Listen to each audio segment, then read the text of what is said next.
राधे राधे। श्री हरदास।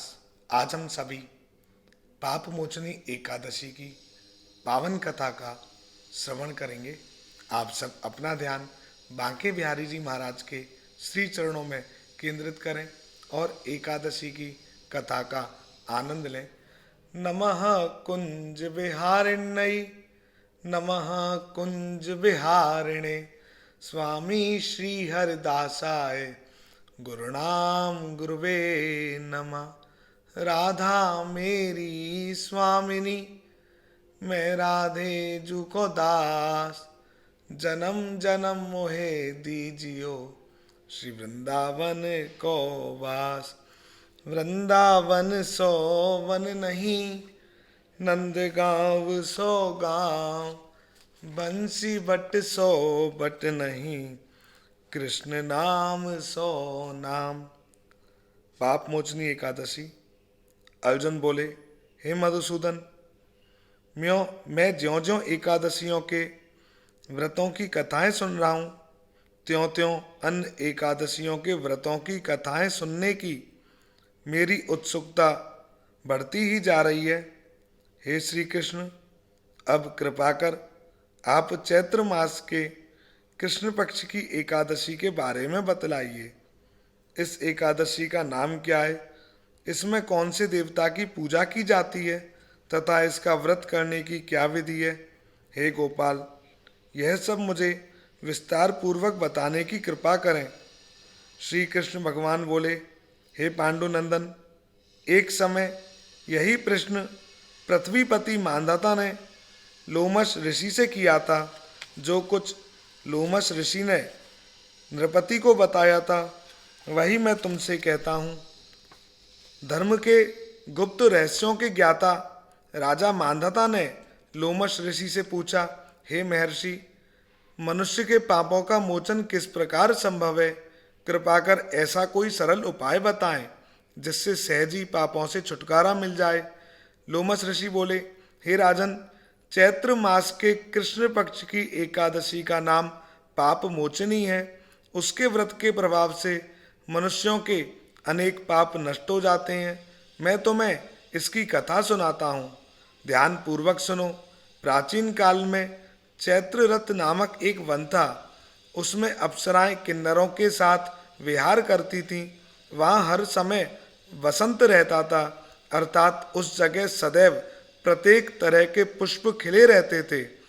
कभी गंधर्व कन्याएं विहार किया करती थीं, कभी इंद्र अन्य देवताओं के साथ क्रीड़ा किया करते थे। उसी वन में मेधावी नाम के एक ऋषि भी तपस्या में लीन रहते थे। वे शिव भक्त थे।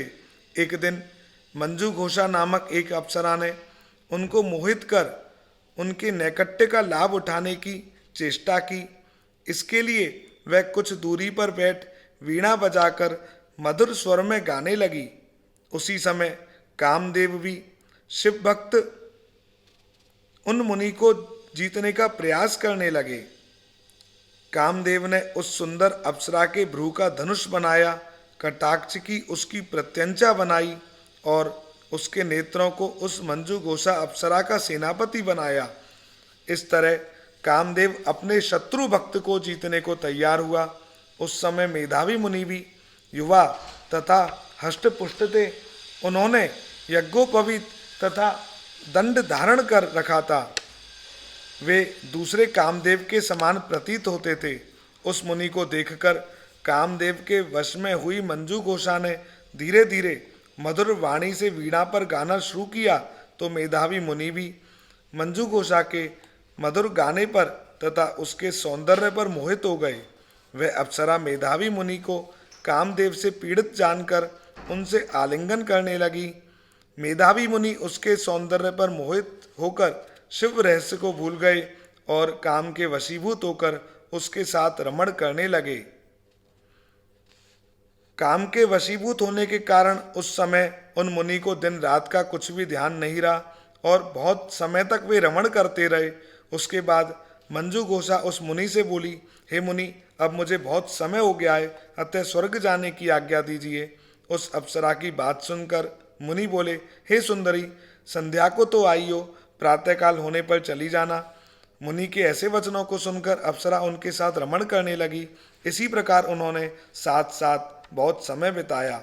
एक दिन फिर मंजू घोषा ने मेधावी मुनि से कहा, हे देव, अब आप मुझे स्वर्ग जाने की आज्ञा दीजिए। इस पर मुनि फिर बोले, अभी तो कुछ भी समय नहीं व्यतीत हुआ है, अभी कुछ समय और ठहरो। इस पर अप्सरा बोली, हे मुनि, आपकी रात्रि तो बहुत लंबी है, आप स्वयं ही सोचिए कि मुझे आपके पास आए कितना समय हो गया है, अब और अधिक समय तक ठहरना क्या उचित है। उस अप्सरा की बात सुनकर मुनि को समय का बोध हुआ और वह गंभीरता पूर्वक विचार करने लगे। जब उन्हें बोध हुआ कि उन्हें रमण करते करते 57 वर्ष व्यतीत हो चुके हैं, तो उस अप्सरा को वह काल का रूप समझने लगे। इतना अधिक समय भोग विलास में व्यर्थ हो जाने पर उन्हें बड़ा क्रोध आया।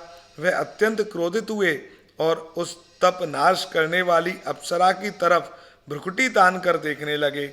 उनके अधर कांपने लगे और इंद्रियां बेकाबू होने लगी। क्रोध से थर थराते स्वर में वह अप्सरा से बोले, अरे दुष्टा, मेरे तप को नष्ट करने वाली, तू महान पापिन और दुराचारणी है, तुझे धिक्कार है। अब तू मेरे श्राप से पिशाचनी बन जा। उस मुनि के क्रोध युक्त श्राप से वह पिशाचनी हो गई। फिर व्यथित होकर बोली, हे मुनि, अब मुझ पर क्रोध को त्याग कर प्रसन्न होइए और कृपया करके बताइए कि इस श्राप का निवारण किस प्रकार होगा। विद्वानों ने कहा है, साधुओं की संगत अच्छा फल देने वाली है, इसलिए आपके साथ तो मेरे बहुत वर्ष व्यतीत हुए हैं। अतः अब आप मुझ पर प्रसन्न हो जाइए, अन्यथा लोग कहेंगे कि एक पुण्य आत्मा के साथ रहने पर मंजू घोषा को पिशाचनी होना पड़ा। मंजू घोषा की बात सुनकर मेधावी मुनि को अपने क्रोध पर ग्लानि भी हुई और अपनी अपकीर्ति का भी भय हुआ। अतः पिशाचनी बनी मंजू घोषा से उन्होंने कहा, तूने मेरा बड़ा बुरा किया है, परंतु फिर भी मैं तुझे इस श्राप से छूटने का उपाय बताता हूँ। चैत्र मास के कृष्ण पक्ष की जो एकादशी है, उसका नाम पाप मोचनी है। उस एकादशी के व्रत करने से तू पिशाचनी की देह से छूट जाएगी। इस प्रकार मुनि ने उनको समस्त विधि बताई। फिर अपने पापों के प्रायश्चित के लिए वे अपने पिता च्यवन ऋषि के पास गए। च्यवन ऋषि अपने पुत्र मेधावी को देखकर बोले, हे पुत्र, तूने ऐसा क्या किया है? तेरे समस्त तप नष्ट हो गए हैं, जिससे तुम्हारा सारा तेज क्षीण हो गया है। मेधावी लज्जा से सिर झुकाकर बोले, पिताजी, मैंने एक अप्सरा से रमण करके बहुत बड़ा पाप किया है। इसी पाप के कारण संभवतः मेरा सारा तेज और मेरे तप नष्ट हो गए हैं। कृपया करके आप इस पाप से छूटने का उपाय बताएं। च्यवन ऋषि बोले, हे तात, तुम चैत्र मास के कृष्ण पक्ष की पाप मोचनी एकादशी का विधि तथा भक्ति पूर्वक व्रत करो, इससे तुम्हारे समस्त पाप नष्ट हो जाएंगे। पिता के वचनों को सुनकर मेधावी ऋषि ने पाप मोचनी एकादशी का विधि पूर्वक उपवास किया। उसके प्रभाव से उनके समस्त पाप नष्ट हो गए।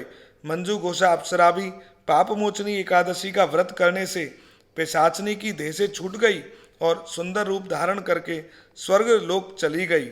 लोमश मुनि बोले, हे राजन, इस पाप मोचनी एकादशी के प्रभाव से सभी पाप नष्ट हो जाते हैं। इस एकादशी की कथा के श्रवण व पठन से 1000 गौदान करने का फल मिलता है। इस व्रत के करने से ब्रह्म हत्या करने वाले, स्वर्ण चुराने वाले, मद्यपान करने वाले, अगम्यागमन करने वाले आदि पाप नष्ट हो जाते हैं और अंत में स्वर्ग लोक की प्राप्ति होती है। कथासार इस कथा से स्पष्ट है कि देह के लोभ में पड़कर मेधावी ऋषि अपने तप संकल्प को भूल गए। इसे घोर अपराध माना जाता है, किंतु भगवान विष्णु की पापमोचनी शक्ति इस घोर अपराध के पाप से भी सहजी मुक्ति दिलाने में सक्षम है। जो प्राणी सत्कर्मों का संकल्प करने के बाद लोभ, लालच और भोग विलास के वशीभूत होकर अपने संकल्प से गिर जाते हैं, वे घोर नरक के अपराधी होते हैं। किंतु पापमोचनी सभी पापों से मुक्त करके प्राणी को स्वर्ग का अधिकारी बना देती है। बोलिए श्री बांके बिहारी लाल की जय। स्वामी श्री हरदास जी महाराज की जय। जय जय श्री राधे। श्री बांके बिहारी जी महाराज के श्री चरणों में यही प्रार्थना है कि उनकी असीम अनुकंपा हम सभी पर सदैव बरसती रहे और हमें उनकी सेवा का अवसर सहज प्राप्त होता रहे। जय जय श्री राधे।